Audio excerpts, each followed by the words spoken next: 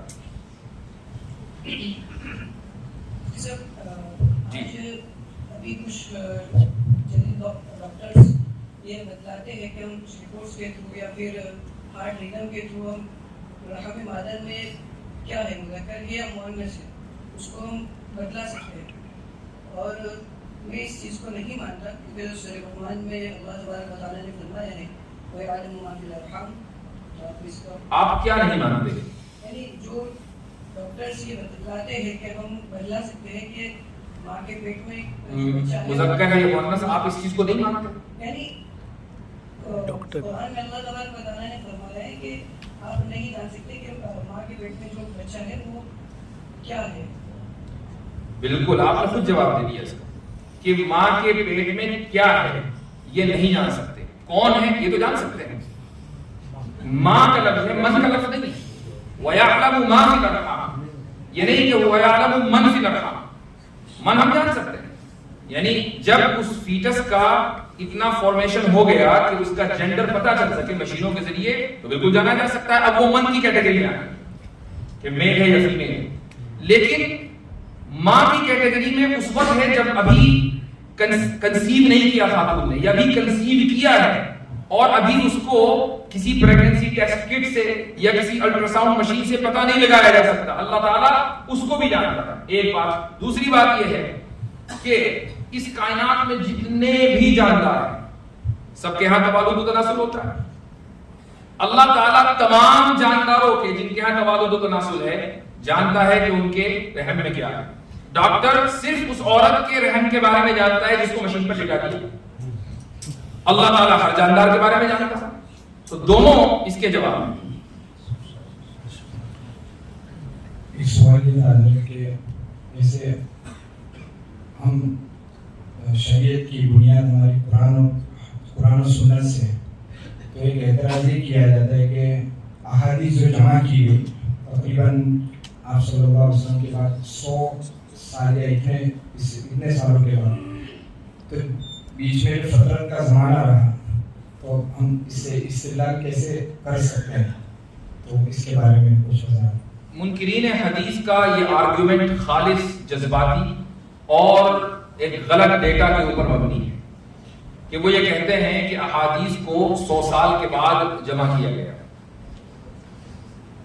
آپ یہ ضرور کہہ سکتے ہیں کہ صحیح احادیث کے کلیکشن 100 سال کے بعد آئے یا احادیث احکام کے کلیکشن 100 سال کے بعد آئے، یعنی ایک خاص موضوع متعین ہو گیا. لیکن مطلقاً جمع یہ تو رسول اکرم صلی اللہ علیہ وسلم کے زمانے میں، صحابہ کرام کے زمانے میں ہو گیا. الصحیفۃ الصادقہ عبداللہ بن عمرو بن العاص رضی اللہ عنہ کا صحیفہ تھا. ابو ہریرہ رضی اللہ عنہ کی احادیث لکھی ہوئی تھی کہ ایک شخص نے حضرت ابو ہریرہ رضی اللہ عنہ سے یہ کہا کہ یہ روایت آپ نے مجھے بیان کی ہے، اور حضرت ابو ہریرہ رضی اللہ عنہ کے ذہن سے اتفاقاً یہ چیز نکل گئی کہ وہ روایت انہوں نے بیان کی تھی. تو انہوں نے کہا کہ اگر میں نے بیان کی تھی تو میرے پاس لکھی ہوئی ہوگی، اور انہوں نے اپنے کاغذات میں اس کو دیکھا اور وہ مل گئی. تو اب ابو ہریرہ رضی اللہ عنہ کی کتنی احادیث ہیں؟ اگر وہ یہ کہہ رہے ہیں کہ اگر میں نے بیان کی ہوگی تو لکھی ہوئی ہوگی، اس کا مطلب ہر روایت جو انہوں نے بیان کی لکھی ہوئی تھی. تو صحابہ کرام رضی اللہ عنہ کے زمانے میں جمع احادیث کا جو سلسلہ ہے وہ شروع ہو چکا تھا. ہر چیز ہم دیکھیں ڈارونین ایوولوشن کے تو خلاف ہیں، ایوولوشن کے خلاف نہیں ہے. ایوولوشن کا مطلب ہے کسی بھی چیز کا ارتقاء، آہستہ آہستہ چیزیں بڑھتی ہیں. تو اس زمانے میں جب احادیث لکھی جاتی تھی تو موضوع کی ترتیب سے نہیں لکھی جاتی تھی. پہلی حدیث دوسری حدیث وہ دونوں کسی بھی موضوع پر ہو. ایک حدیث طہارت سے تو دوسری نماز سے متعلق ہو سکتی ہے، اس میں کوئی ترتیب سامنے ذہن میں نہیں رکھی ہے. پھر زمانہ دوسرا آیا اور اس میں ترتیب کو محفوظ رکھا گیا. بعض مرتبہ صحابہ کی ترتیب پر، بعض مرتبہ احکام کی ترتیب پر، بعض مرتبہ کوئی دوسری ترتیب اختیار کر لی گئی. تو یہ جو ترتیب الگ الگ اختیار کی گئی ہے یہ ہے علمی ایوولوشن ہے. یہ 100-150 سال کے بعد نئے نئے طریقے محدثین نے دنیا کے سامنے متعارف کرائے. اس کو تو آپ یہ کہہ سکتے ہیں, لیکن مطلقاً یہ کہنا کہ احادیث کو جمع ہی نہیں کیا گیا, تو پھر آپ صلی اللہ علیہ وسلم یہ کیوں فرماتے مجمع سے یا اپنے کسی کاتب سے کہ اکتبوا لی ابی شاہ, ابو شاہ کے لیے خطبہ جو ابھی حجۃ الوداع کے موقع پر دیا گیا ہے وہ لکھ دو. تو حدیث کی کتابت کا جو آغاز ہے وہ آپ علیہ السلام کے وقت سے ہی شروع ہو گیا تھا. ایک نوجوان نے ہم سے سوال کیا کہ اللہ رب العزت نے خاتم النبی بنانے کے لیے رسول اللہ صلی اللہ علیہ وسلم کا ہی انتخاب کیوں کیا؟ اگر میں چاہتا تو مجھے بھی جو ہے وہ خاتم النبی بناتے, لیکن رسول اللہ صلی اللہ علیہ وسلم کو کیوں بنایا؟ اس کا نقلی جواب تو دے سکتے ہیں, لیکن عقلی جواب کیا ہوگا؟ بہت سی چیزوں کے کوئی جواب نہیں ہوتے, کیونکہ یہ سوال خالص وہم کے اوپر مبنی ہوتا ہے. اب مثلاً وہ کہتا ہے اگر میں چاہتا, اسی سوال کو ذرا ڈیکنسٹرکٹ کریں, اگر میں چاہتا تو مجھے بھی اللہ تعالیٰ بنا سکتے تھے, تو کیا رسول اللہ صلی اللہ علیہ وسلم کو آخری نبی اس لیے بنایا کہ اللہ کے نبی نے چاہا تھا, یا یہ اللہ کا فیصلہ تھا؟ اگر اللہ کے نبی نے چاہا تھا نبی بننے سے پہلے کہ مجھے آخری نبی بنا دیا جائے, تب تو یہ سوال ہو سکتا ہے کہ انہوں نے بھی چاہا, ہم بھی چاہا, لیکن انہوں نے بھی نہیں چاہا, ان کو معلوم بھی نہیں تھا کہ ما كنت تدری والکتاب ولا الایمان, کہ آپ کو معلوم نہیں تھا نبوت سے پہلے کہ کتاب کیا ہے اور ایمان کی تفصیلات کیا ہیں. تو آپ صلی اللہ علیہ وسلم کی مرضی پر یہ موقوف نہیں تھا کہ آپ نبی یا خاتم النبیین بنے, یہ تو اللہ کی مرضی پر موقوف ہے. اب اگر اللہ کی مرضی پر یہ بات موقوف ہے تو اللہ کی مرضی نہیں تھی کہ اللہ کے آخری نبی محمد صلی اللہ علیہ وسلم کے بعد کوئی دوسرا نبی بنے, اور اس کی وجہ بھی ہے معقول. اس کی وجہ یہ ہے کہ یہ کہہ سکتا ہے کہ نہیں, اللہ کے نبی کے بعد محمد صلی اللہ علیہ وسلم کے بعد اور بھی انبیاء آنے چاہیے تھے. مثلا میری بھی خواہش ہو رہی ہے, میں بھی بن جاتا تھا, تو بھائی صرف ایک ہی آدمی کی خواہش کیوں؟ اگر ایک کی خواہش کا لحاظ رکھا جا سکتا ہے تو 100 کی خواہش کا بھی لحاظ رکھا جانا چاہیے, اور 100 کی خواہش ہے تو 1000 کی بھی تو ہر آدمی چاہتا. امت کہیں نہ ہو کہ سارے کے سارے انبیاء ہوتے, کیونکہ ہر آدمی کی خواہش ہوتی مجھے بھی نبی بننا, اور اگر سب کے سب کو انبیاء ہی بننا ہے تو قیامت کب آنے کی؟ قیامت آنے کے لیے ضروری ہے کہ آخری نبی آئے, تو قیامت کبھی نہ آتی, اور اس طریقے سے دنیا ہمیشہ چلتی رہتی ہے اور صرف انبیاء ہی انبیاء ہوتے. یہاں سے کوئی کھڑے ہوئے جی. آپ نے جو شروع میں فن فلسفہ کے متعلق جو باتیں بتائی, اس کے متعلق ایک مشورہ آپ سے طلب ہے, سوال تو نہیں کہہ سکتے.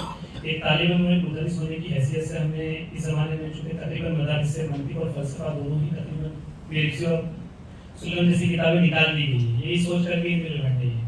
اور جس طرح سے ماڈرن تھیوری کے ساتھ پڑھتے ہیں کہ فضلہ کو مادہ سے صورت جسمیہ کا پتہ چلتا ہے, اور اسی طرح جو آپ نے بتایا صورت نوعیہ کے متعلق کو ڈارون ایوولوشن سے پتہ چلتا ہے, اور جو رائٹ کے ساتھ نیوکلیئر پارٹیکل ہے اس سے بھی بہت ساری چیزیں پتہ چلتی ہیں. تو اس زمانے میں اگر ہمیں طلبہ کو پڑھانا ہو تو مطالعہ ہمیں اس کا کیسے کرنا چاہیے تاکہ اس کو دوبارہ داخل انصاف کیا جا سکے, اور اگر داخل انصاف ہے تو اس زمانے کے ساتھ اس کو لے کر پڑھایا جائے, اس کا کوئی لٹریچر اگر آپ کے ذہن میں موجود ہو, یا کیسے اس کا مطالعہ کیا جائے. اس طرح آپ نے ایک بات یہ بھی بتائی کہ جو علم ہمارا ہم پڑھ چکے پہلے اس کو دوبارہ ہمیں مستحضر کرنا چاہیے. جیسے بہت ساری چیزیں ہیں منطق و فلسفہ کی جو ماڈرن تھیوری کے ساتھ ہم پڑھنا چاہتے ہیں, لیکن ہماری اس تدریج تھوڑی سی ناممکن سی لگتی ہے, یا تو ہو سکتا ہے دوسرے فنون ہمارے ذہن میں نہیں, اس وجہ سے کون کون سے فنون سامنے رکھے جائیں اور کوئی ماڈرن لٹریچر ہو ماڈرن تھیوری کے ساتھ اس کی طرف تھوڑی رہنمائی کرنا ہے. دیکھیں اصل مسئلہ جیسا کہ میں نے عرض کیا وہ اصطلاحات کے ترجموں کا ہے, اور ہم لوگوں نے بعض کتابوں یا بعض فنون کو اس لیے فرسودہ سمجھ لیا کہ ہم اس کی عصری تطبیق نہیں کر پائے. مثلا یہ سمجھ لیا گیا کہ بھائی منطق کا اس دور میں کیا فائدہ, جبکہ ہم دن رات منطقی استدلال کرتے ہیں منطق پڑھے بغیر. اور جب آپ آج کے دور کے فلسفیوں سے اور ملاحدہ سے ڈیبیٹ کرتے ہیں یا مکالمہ کرتے ہیں تو منطق کا استعمال اتنا زیادہ ہوتا ہے کہ آپ کو بعض مرتبہ یعنی یہ خیال بھی نہیں آتا. ڈیبیٹ کرتے ہوئے ہم جب ڈیبیٹ کرتے ہیں تو ہمیں یہ خیال نہیں رہتا کہ میں نے فلاں قضیہ محمولہ معقولۃ الوجود بول دیا ہے, بول بھی دیا ہے اتنی دیر میں, یا یہ قیاس استثنائی ہے, اس کے مقدم اور تالی کے درمیان تلازم ہے کہ نہیں ہے, یہ سب کے سب ہم بولتے رہتے ہیں. لیکن یہ اس وقت ہوتا ہے جب آپ کی جو پریکٹس ہے وہ اچھی طریقے سے ہو جائے. میں یہ سمجھتا ہوں کہ میری ایک ذاتی رائے اور جس سے اختلاف کی بالکل گنجائش ہے وہ یہ ہے کہ ہمارے یہاں مدارس میں یہ ہوا کہ ہم نے ایک مرکزی نظام کو مضبوطی کے ساتھ نہیں تھاما اور اپنے اپنے علاقوں کی جو سبجیکٹو نیڈز تھیں، جو ہم نے سوچا کہ یار اس مسجد کی یہ ضرورت ہے، اس مسجد کی وہ ضرورت ہے، اس علاقے کی وہ ضرورت ہے، اور اس طریقے سے ہم اپنے اعتبار سے نصاب میں تبدیلی کرتے رہے اور بہت سارے الگ الگ منہج ہمارے یہاں وجود میں آ گئے۔ اگر ہم ایک مرکزی نظام کو مضبوطی کے ساتھ تھامے رکھتے ہیں اور جس کو تھاما جا سکتا ہے اور آج بھی ایک بڑی تعداد مدارس کی اس نظام سے مربوط ہے، تو یہ سلسلہ نہ ہوتا۔ مثلا دارالعلوم دیوبند کے آپ نصاب کو دیکھیں، 8 سال کا نصاب ہے۔ منطق کا نصاب دیکھ لیجیے کہ تیسیر المنطق سے بات شروع ہوتی ہے، مرقات پر آتی ہے، پھر شرح تہذیب پڑھتے ہیں، پھر قطبی پڑھتے ہیں، پھر اس کے بعد سلم العلوم پڑھتے ہیں۔ تو یہ 4-5 کتابیں آپ نے پڑھی۔ اب اس وقت ایک تو بڑا مسئلہ استاد کا یہ ہوتا ہے کہ استاد طالب علم کو بتاتا ہے کہ اس کو پڑھنے کا کوئی فائدہ نہیں، بس امتحان میں کامیاب ہو جانا۔ تو جب یہ بات ہے تو طالب علم بھی کہاں اس نیت سے پڑھے گا کہ کل کو مجھے یہ فن کام دینا ہے۔ لیکن آج جب میں نے خود اس میدان میں قدم رکھا کہ مجھے اللہ تعالیٰ یہ موقع دے رہا ہے کہ میں غیر مسلموں سے اور ملحدین اور مرتدین سے، خصوصاً وہ جو فلسفہ کچھ نہ کچھ جانتے ہیں، ان سے میں گفتگو کر رہا ہوں، تو مجھے ان کی طرف سے بھی منطقی استدلال کا سامنا کرنا پڑتا ہے اور ان کا جواب بھی مجھے منطقی انداز میں دینا پڑتا ہے۔ اگر یہ کتابیں میں نے نہ پڑھی ہوتی تو شاید میرے لیے یہ جواب دینا بہت مشکل ہو جاتا۔ تو ایک تو یہ کہ ان کتابوں کو ہمیں پڑھنا چاہیے اور زیادہ سے زیادہ ہم نیا یہ کر سکتے ہیں کہ ان کتابوں میں جو لکھا ہے اس کی ہم عصری تطبیق کر لیں۔ یہ عصری تطبیق بہت اہم ہے۔ آپ نے مثلا مثال بدل دی، یہی جگہ علم کلام ہے، تو عصری تطبیق کے ذریعے یہ فائدہ ہے۔ اسی طریقے سے فلسفے میں مثلا میمزی کے تعلق سے یہ سمجھا جاتا ہے کہ یہ تو یونانی فلسفہ ہے، اب یونانی دور گزر گیا، اب اس کا کیا کام؟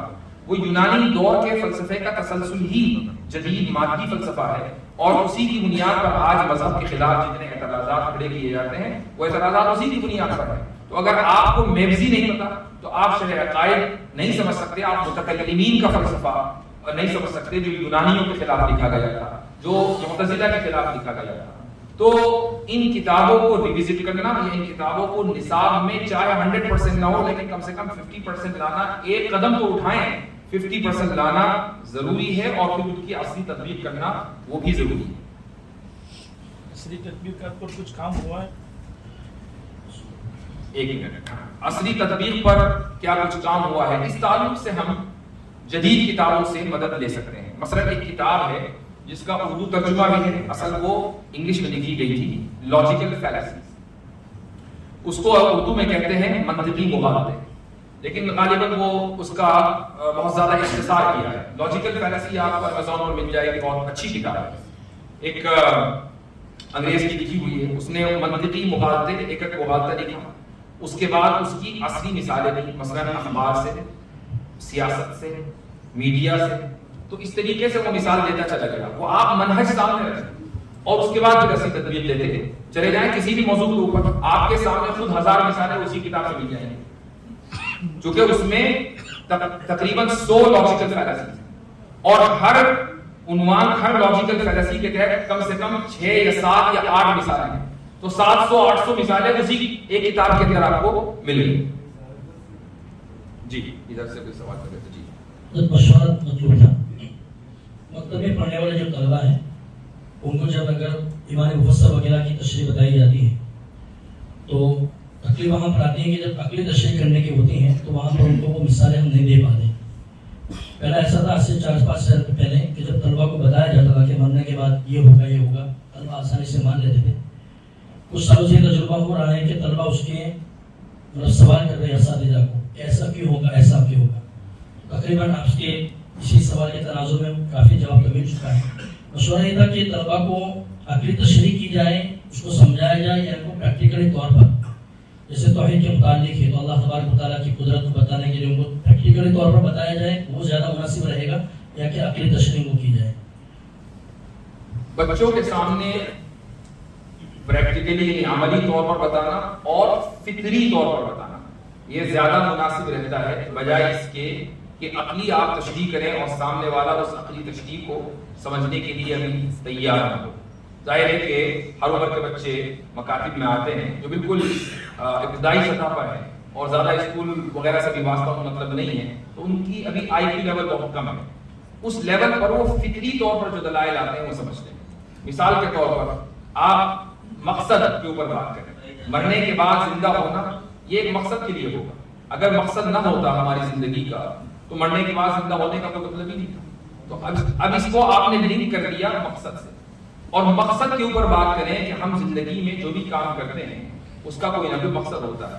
تم یہاں مکتب میں آئے ہو, تمہارا ایک مقصد ہے. گھر جاؤ گے تو مقصد ہوگا, سو گے تو مقصد ہے, کھاؤ گے تو مقصد ہے. کوئی کام بلا مقصد نہیں ہوتا ہے. یہاں تک کہ کھیل کود کا بھی ایک مقصد ہوتا ہے, اور وہ ہے اپنے ذہن کی تھکان کو ختم کرنا اور انٹرٹینمنٹ حاصل کرنا, یعنی لذت حاصل کرنا بھی ایک مقصد ہے. تو جب ہر چیز کا مقصد ہے تو پھر زندگی کا بھی مقصد ہوگا. یہ کیسے ممکن ہے کہ زندگی کی ہر چیز کا مقصد ہو لیکن زندگی کا مقصد نہ ہو؟ یہ ایک فطری استدلال ہے, اور یہ ہر بچہ 5 سال 6 سال 7 سال کا بچہ آسانی کے ساتھ سمجھ سکتا ہے اگر آپ نے آسان الفاظ کا انتخاب کیا اور اس کو سمجھایا. جب یہ بات طے ہو گئی اور بیٹھ گئی اس کے ذہن میں کہ زندگی کا ایک مقصد ہے, تو پھر اس مقصد کے حصول کے لیے مرنے کے بعد زندہ ہونا ضروری ہے. اس کی ایک مثال بھی آپ کے سامنے پیش کر سکتے ہیں. مثلاً ایک آدمی ہے کہ جس نے زندگی میں 100 قتل کیے اور اس کو پکڑ لیا گیا اور پھانسی پر لٹکا دیا گیا. تو آپ بچوں سے یہ سوال کریں کہ بھئی 100 قتل کے بدلے ایک آدمی کی اپنی صرف ایک زندگی اس نے کھوئی ہے. 100 لوگوں نے اپنی زندگیاں کھوئی, قاتل نے ایک زندگی کھوئی. تو یہ کہاں کا انصاف؟ اگر دنیا کے بعد آخرت نہ ہو تو ان 100 لوگوں کو تو کبھی انصاف مل ہی نہیں سکتا. صرف ایک آدمی کو انصاف ملا, جبکہ انصاف ملنا چاہیے. تو وہ انصاف کیسے ملے گا؟ وہ اسی وقت ملے گا جب مرنے کے بعد زندہ ہونا اس کا تصور ہو, اور اسی طریقے سے آخرت اور اس میں جواب دہی کا تصور اور عقیدہ ہو. آپ یہ بھی مثال دے سکتے ہیں کہ ایک شخص نے مثلا ایک ہاسپٹل قائم کیا, اور ہاسپٹل قائم کرتے ہی اگلے دن وہ اس کا انتقال ہو گیا. اب اس ہاسپٹل میں اگلے 70-80 سال تک 100 سال تک ہزاروں لاکھوں مریضوں نے فائدہ اٹھایا. چیریٹیبل ہاسپٹل تھا. تو اگر مان لیں مرنے کے بعد زندہ نہیں ہونا تو پھر اس نے تو اپنے اس نیک عمل کا جو پھل ہے وہ کبھی پایا ہی نہیں, نہ اپنی زندگی میں پایا, اور مرنے کے بعد زندہ ہونا نہیں. تو پھر یہ ضروری ہے کہ مرنے کے بعد زندہ انسان ہو تاکہ اپنے برے عمل کا نتیجہ بھی دیکھے اور اپنے اچھے عمل کا بھی نتیجہ دیکھے. جب یہ مثالیں آپ اصلی یہی اصل تطبیق ہے, تو جب آپ یہ مثالیں بچوں کو دیں گے بچے کی سطح پر جا کر تو یقیناً ان کو سمجھ میں آئے گا. جی سب کچھ عرصے پہلے آپ کی ایک تحریر پڑھی تھی, مدرسہ ڈسکورسز نامی پروگرام سے ہوشیار. تو وہ ڈسکورسز جو کورس پہ پڑھایا جاتا ہے تو اس کے اندر کیا چیز بتائی گئی ہے کہ اسے باخبر کیا جا رہا ہے؟ مدرسہ ڈسکورس کے تعلق سے میرے خیال سے بہتر یہی ہے کہ اگر آپ گوگل پر میرا نام ڈالیں اور مدرسہ ڈسکورس ڈالیں تو یہ پوری تحریر آئے. دو قسطوں میں ہے وہ تحریر آپ کے سامنے آ جائے گی. تفصیلات میں جائے بغیر صرف اتنا عرض کر دوں کہ یہ سو کالڈ جدید علم کلام پڑھانے کے لیے یا پڑھانے کے عنوان سے فضلاء مدارس کو ایک تنظیم کے تحت جمع کیا جاتا ہے, اور ان کو پھر جو ہماری اجماعی مسائل ہیں ان سے کاٹ دیا جاتا ہے. مثلا یہ اجماعی مسئلہ ہے کہ جنت میں جانے کا استحقاق صرف اور صرف مسلمانوں کو ہے اگر وہ ان کا خاتمہ ایمان پر ہو. میں اس لیے نہیں کہ مسلم خاندان میں پیدا ہو گئے, اگر خاتمہ ایمان پر ہے. لیکن ڈسکورسیوں کا عقیدہ یہ بھی ہے کہ وہ یہودی بھی اگر عمل صالح کریں تو بھی جنت میں جائیں گے, عیسائی بھی اگر عمل صالح کریں تو بھی جنت میں جائیں گے. یہ صرف ایک مثال دے رہا ہوں, اس کے علاوہ 10 پرابلمز ہیں کہ جن کو میں نے اس مضمون میں ہائی لائٹ کیا ہے انہی کے لٹریچر سے اقتباس کر کے. تو اس لیے میں نے وہ مضمون لکھا تھا. میں سمجھتا ہوں کہ کافی حد تک فضلاء مدارس کی آنکھیں کھلی ہیں. کم سے کم اب پبلک میں آ کر یہ نہیں کہتے کہ ہم مدرسہ ڈسکورس پڑھ رہے ہیں. اس سال تو ایسا ہوا تھا کہ مدرسہ ڈسکورس کا پروگرام سالانہ جامعہ ملیہ اسلامیہ میں ہونے جا رہا تھا, ہوا تھا, اور وہ صدارت تھی ہمارے ملک کے ایک بڑے موقر عالم دین کی, جن کو بعد میں جب یہ مسائل ہم نے ان کے سامنے رکھے تو انہوں نے اس چیز کا اعتراف کیا کہ ان کی تفصیلات میرے علم میں نہیں تھی. میں سمجھا کہ ایک پروگرام ہے, میں نے اس میں شرکت کر لی, تو ٹھیک ہے, کوئی حرج نہیں ہے. لیکن اب کم سے کم اس مضمون کے آنے کے بعد اور ایک بیداری آنے کے بعد اب لوگ کھلا یہ نہیں کہتے کہ ہم ڈسکورس پروگرام کے فارغ ہیں.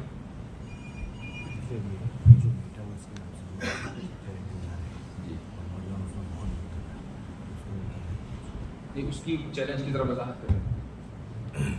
ابھی جو میٹاورس کے اندر جو چیز چل رہی ہے جی, عام مطلب خیالی دنیا نہیں قائم کی گئی جی, جس میں بزنس بھی ہو رہے ہیں, مختلف خواہشات بھی پوری کی جا رہی ہیں, صفات بھی کیے جا رہے ہیں.